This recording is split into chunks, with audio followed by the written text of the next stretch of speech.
2,000 years ago, a pilgrimage to the grand temple built by Herod would have been a journey like no other. Entering through its gates and walking among its porticos was breathtaking. But at the temple's epicenter, a highly emotional and dramatic experience awaited the Jewish worshiper. But why? What was so significant about this place? What did you encounter once you crossed the barrier separating Jews from Gentiles? And what distinctive furnishings and sacred adornments were present within the holiest place on earth? To answer those questions, we are exploring Jerusalem. We've recreated the temple, and we are telling again the story of Israel's sacred house of worship. So follow along with us as we investigate the mysteries of the temple both then and now.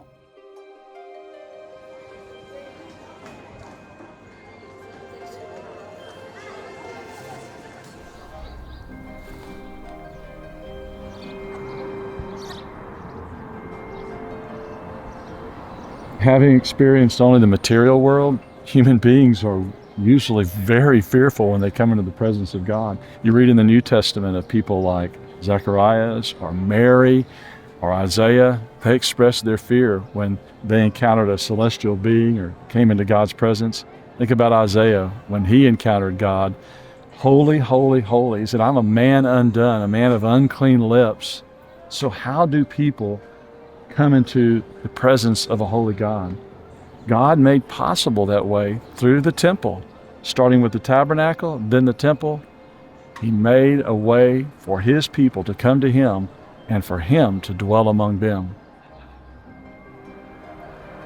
West of the steps that lead up to the summit of the Haram al-Sharif is the Muslim Dome of the Rock and the site where many scholars believe the inner sanctuary of the temple once graced this storied mountain. It was also believed that here, at this site, King David purchased the threshing floor from Araunah the Jebusite, and where his son Solomon came to build the first temple of the Jews. To reach this sacred area during the time of Christ, a worshiper would have traveled from the court of the Gentiles through the Soreg and walked through one of the three main entrances into a special meeting place known as the Court of the Women.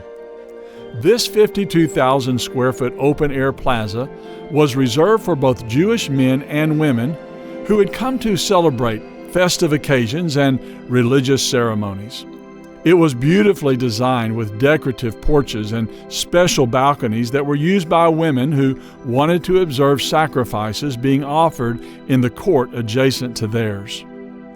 When first entering this elegantly designed plaza, your attention would immediately be drawn to massive doors leading to the court of Israel where sacrifices were being made.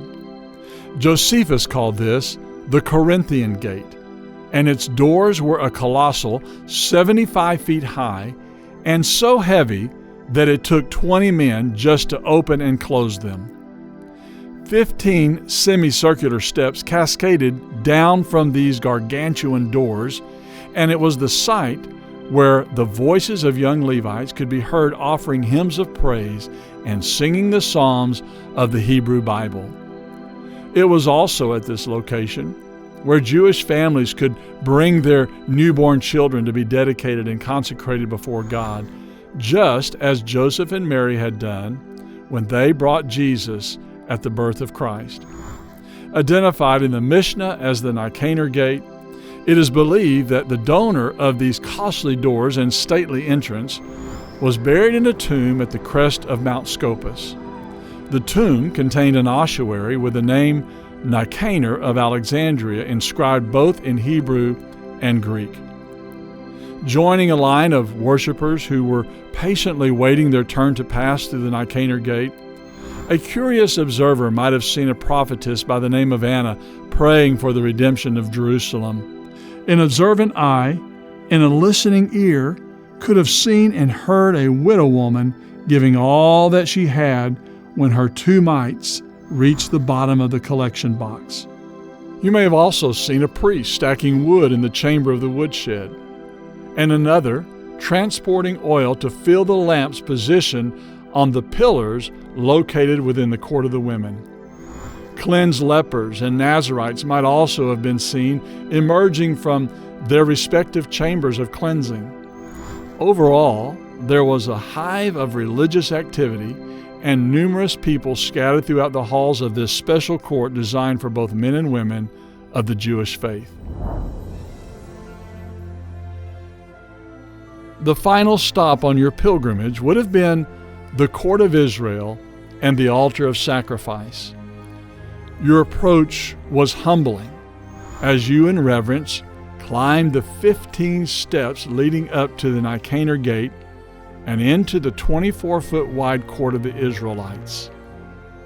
In reverent fear and with rapidly beating heart, you hand over your sacrificial offering over to the priest, who takes it into the priestly court and then into an area reserved for slaughter. Under the law, your sin required a penalty of retribution and condemnation, but the animal you offered was receiving your punishment and became a substitute on your behalf. Upon its death, its blood was collected in a bowl and sprinkled on the horns of an altar, and portions of the lamb's body was burned, all for the purpose of declaring God's condemnation of sin and thereby providing justification and forgiveness for the sinner. Beyond the altar of sacrifice, 2 special rooms were created as a place for God's presence to dwell and where mortal beings might encounter a powerful and holy God. They were known as the Holy Place and the Most Holy Place, and both sacred precincts were surrounded by several important service buildings used for the daily work and life of the priest.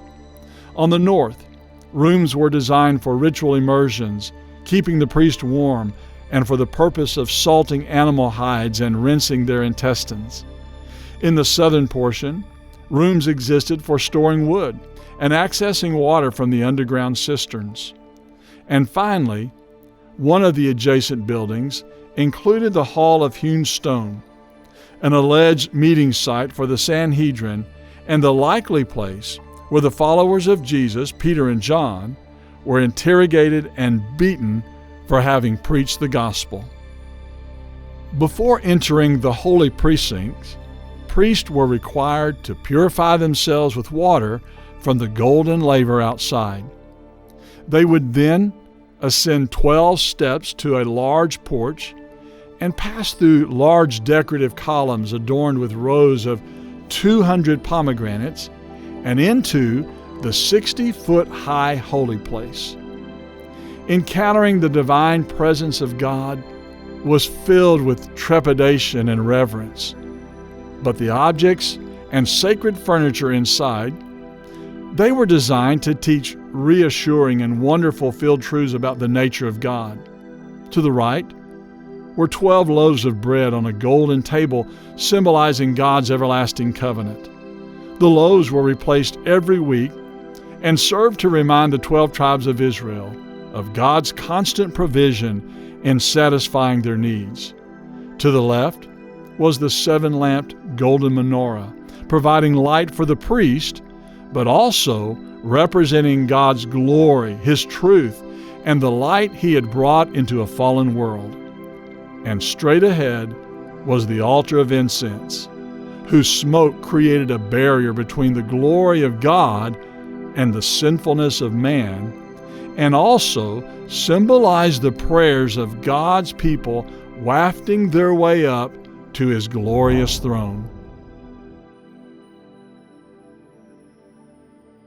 In the beginning of creation, the Spirit of God once dwelt with mankind in a beautiful place called Eden. But the Bible tells us that sin entered the world and Adam and Eve were driven eastward out of the garden. Inside this fallen world, God created another place for man to encounter His presence, first at the tabernacle and then later at the temple. Just as Adam and Eve had been driven eastward out of the garden, sinful Israel was being allowed to return to God's presence on the east side of His new and earthly dwelling. And this new dwelling in Jerusalem was reminiscent of the first Eden of creation. God's holy place at the temple was ornately designed and resembled a garden-like setting. It was lavishly adorned with floral motifs, palm trees, open flowers, and the highly significant and symbolic pomegranate. It was also adorned with gold, which reflected a palace-like structure and throne of royalty and honor. In the temple, God revealed His love and sacred yearning to be reconciled to His creation. And the garden-like setting of the temple served to remind Israel that what had been lost at the creation could be regained in the temple. Fellowship with God was once again restored. God's sacred dwelling also contained the Ark of the Covenant that was made with acacia wood and overlaid with pure gold. It contained the 10 Commandments written on stone from Mount Sinai, the rod of Aaron, and a bowl of manna, all relics of Israel's past, which conveyed God's justice, His authority, and His provision. The most important feature of the ark was its lid. It was called the Mercy Seat, and once a year, on the Day of Atonement, the blood of a sacrificial animal was sprinkled on the wings of the seraphim covering the lid, while another animal, known as the scapegoat, was taken from the Shushan gate and led into the wilderness. The blood sprinkled on the altar and mercy seat, it symbolized an acquittal from the condemnation and judgment of the 10 Commandments. And the scapegoat, it signified sins being carried far away from the nation. During the Second Temple period, several sources indicate that the Ark of the Covenant was no longer present within the holy place. And according to the Mishnah, only a rectangular depression in the bedrock remained where the ark once stood, and where the blood now of a sacrifice would be offered. Worship and priestly duties nevertheless continued to be performed by priests of the New Testament era, individuals like Zacharias and Simeon, who would continue in their faithful service to God while waiting for the commencement of the new covenant and the messianic age promised in the Jewish scriptures. Jesus of Nazareth, born in the city of Bethlehem, would only a few decades later come to Jerusalem to fulfill those promises and to lay down His life as a sacrificial lamb, and to likewise act as the scapegoat to carry away sins. His sacrifice would once and for all atone for the sins of the world and restore fellowship between sinful humanity and the Father of all creation. As the perfect Lamb of God, His sacrifice would do what the blood of animals could never do. Taking upon Himself the sins of the entire world, Jesus satisfied the wrath of God and made possible the salvation of sinners today. As was foretold by Jesus, by the latter half of the first century, the entire temple complex that had meant so much to so many Jews had fallen into ruin and was destroyed by the Roman Empire.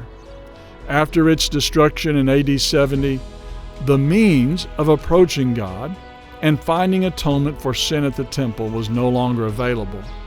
But a new and better temple with a new and better priesthood would soon be established. That third temple is now the most sacred place on earth. A temple that exists today, and one that we will explore in our last and final episode of God's Sacred Temple, Then and Now.